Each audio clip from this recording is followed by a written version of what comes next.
이정우가 2025 시즌 46번째 경기에 3번 타자 중견수로 선발 출전하게 되었습니다. 상대는 애틀레틱과는 3연전 중이 마지막 경기입니다. 샌프란시스코는 애틀레틱을 만나면서 연패를 탈출했고 2연승까지 거두면서 최근 10경기를 5할 승률로 맞춰놨고 1위 다저스와 2경기 차까지 좁혀놨습니다. 같은 시기에 다저스가 엔젤스를 상대로 2연패를, 샌디에고도 시애틀에게 2연패를 당하면서 게임차를 좁힐 수 있었던 것입니다. 애슬레틱을 상대로 수입을 달성하면 더 좋겠지만 글쎄요. 그 길은 결코 쉬워 보이지가 않습니다. 애틀레틱의 선발 투수가 다저스전에서 1실점 대호투로 펼쳤던 스프링스이기 때문입니다.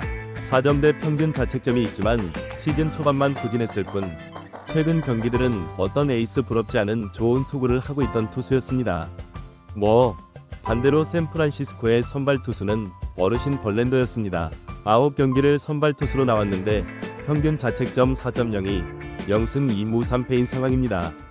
42살임에도 최고 구속 97마일까지 던진 걸 확인했었는데 그 자체만으로도 대단한 선수인 건 맞지만 개인 능력의 호투보다는 운의 영역으로 결과가 나오고 있습니다. 그래서 이번 경기 역시 불안함이 먼저였습니다. 그리고 팀보다 더 중요하고 관심을 갖는 이정우. 이정우가 팬들을 지금 틀었다 넣었다 하고 있습니다.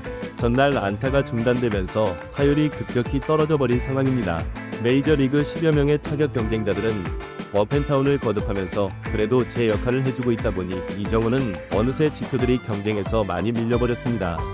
상상하기도 싫지만 오늘 경기까지 무안타라면 이정우는 2할 7푼대까지 떨어지게 됩니다.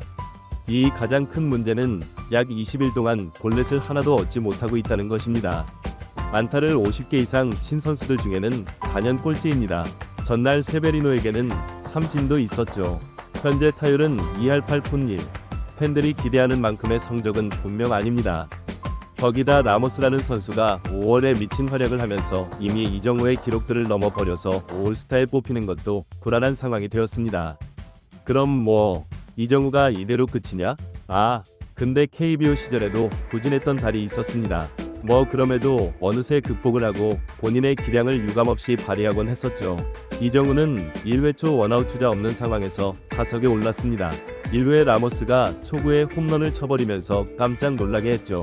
이정우는 초구 바깥쪽으로 빠진 슬라이더를 그냥 지켜봤고 2구째에 또 슬라이더를 낮게 던진 걸 건드려 버리면서 3루 쪽 흐르는 땅볼로 아웃이 되고 말았습니다.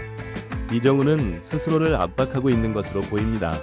자신의 타격 능력이 더 많이 노출되면서 상대 팀들의 분석으로 좋은 공이 올 리 없다는 것도 인지하고 여전히 새로운 투수들을 상대하고 있는 중이기 때문에 안 좋은 공도 배트를 건드려 버리면서 일어난 현상입니다. 이 경기는 전날 0대0으로 9회까지 가더니 10회에 끝내기 볼넷으로 승리한 것과 맞먹는 지루한 경기 연속이었습니다. 샌프란시스코는 6회까지 2대 홈런 친 라모스의 안타 외에는 안타를 하나도 치지 못하고 있었습니다. 새벽 5시에 하품 나오는 경기였죠. 보통 이렇게 점수가 안 나면서도 명경기라고 할 때는 명품 투수전이 됐을 때인데 정우야 진짜 야구 진짜 어렵다. 이정우는 5회에 주자 없는 상황에서 타석에 올랐습니다. 초구와 2구 모두 볼이 되면서 이정우는 잘 골라냈고 20경기 만에 볼넷이 나오는 건가 싶었습니다. 당연히 응원하면서 볼넷을 기대하고 있었던 건 아니죠. 오히려 스프링스가 호투를 펼치고 있는 상황에서 이정우를 거를 리는 없을 거라고 받고 타격하기 매우 좋은 상황이었습니다. 실제로 스프링스는 91마일 패스트볼을 가운데로 던졌는데 이정우답지 않게 그냥 지켜만 봤습니다. 기다린 걸까요? 그런데 그 다음 4구째 비슷한 공에도 이정우는 지켜만 봤습니다. 확실히 이정우의 타격 컨디션이 좋은 건 아닌 것 같죠? 작년에도 그렇고 5월은 이정우에게 잊고 싶은 달이 될 것 같습니다. 스프링스는 이정우를 잃고 5구째에도 같은 공을 그대로 던졌고 이정우는 놓치지 않고 받아쳤는데 아쉽게도 타구 방향이 2루수에게 걸리면서 안타를 기록하지 못했습니다. 4회부터 벌랜더가 제구 불안으로 위기가 있었다고 했는데 결국 4회에 4실점을 하면서 5회에는 마운드에 오르지 못했습니다. 라모스가 조금만 도와줬다면 버텨볼 수 있었는데 이제 경기째 무승, 진짜 이런 경우는 처음 보는 것 같습니다.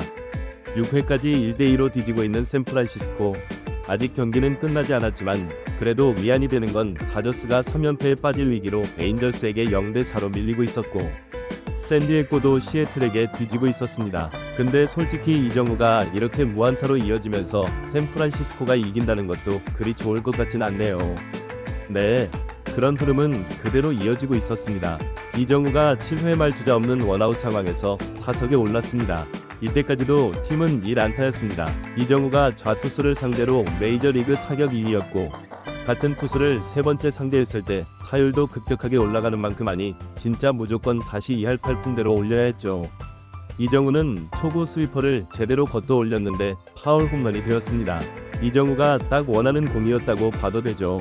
네, 두 번째는 슬라이더를 선택했지만 볼이 되면서 잘 골라냈습니다. 그리고 이번에도 패스트볼이 예상이 되는 타이밍이죠.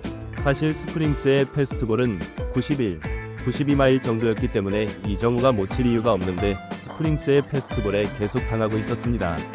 이번에도 3구째 패스트볼을 욕심내지 않고 잘 받아쳤는데 시프트에 걸리면서 이루수가 2루 베이스 쪽에서 기다리고 있는 그대로 타고 가면서 안타가 지워져 버리고 말았지. 1대2. 팀도 패배하고 이정우도 무안타로 끝날 상황이었습니다. 새벽 5시 청이 허탈하게 될 상황이었습니다. 애슬레틱은 최고의 마무리 투수가 버티고 있기 때문에 감독의 결정에 따라서 무리한 결정을 할 수도 있으니까요.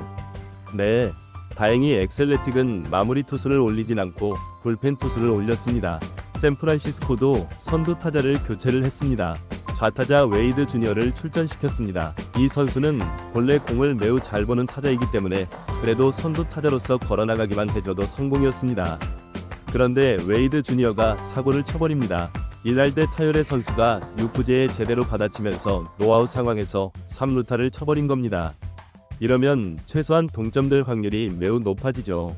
거기다 또 대타를 내보냈는데 데일리가 중전 안타를 치면서 가볍게 동점을 만들었고 라모스의 역전 안타까지 터지면서 8회 1이닝 만에 대역전극을 완성해버렸습니다. 2010년 이후에 역전성이 가장 많고 올 시즌도 역전이 매우 많았던 샌프란시스코인데 팀 타율은 메이저리그 하위권이지만 어떻게 후반만 가면 분위기를 끌어올리고 반전을 만들어버립니다. 8회에 3대2로 역전한 상황에서 이정우가 투아웃 주자 1루 상황에서 네 번째 타석에 오를 수 있었습니다. 플로레스가 볼넷으로 출루하고 이정우를 상대할 때 애슬레티 감독은 투수를 교체했습니다. 1점 차니까 포기할 순 없었죠.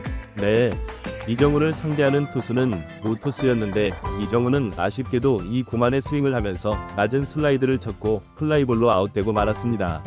4타수 무안타네. 정말 안타깝네요. 네, 안타까움은 팬들의 마음일 뿐인가 봅니다. 샌프란시스코가 9회의 워커가 3자 범퇴로 마무리시키면서 승리를 지켜냈고 애틀레그 상대로 3연승 수입을 달성하면서 매우 기분 좋아했고 경기 종료 후에 이정우가 비춰졌는데 이정우도 그래도 만족스러워하는 모습이었습니다. 실제로는 라모스를 비춰준 거죠. 이정우는 2할 7푼 6리로 떨어지면서 50개 안타 그대로 머물게 되었습니다. 여전히 다저스와 샌디에고가 패배 직전이기 때문에 이제 1위와 거의 차이도 나지 않습니다. 다음 캔자스시티와의 3연전에서도 팀도 아니 이정우도 살아나길 끝까지 응원하겠습니다. 시청해주셔서 정말 감사드립니다.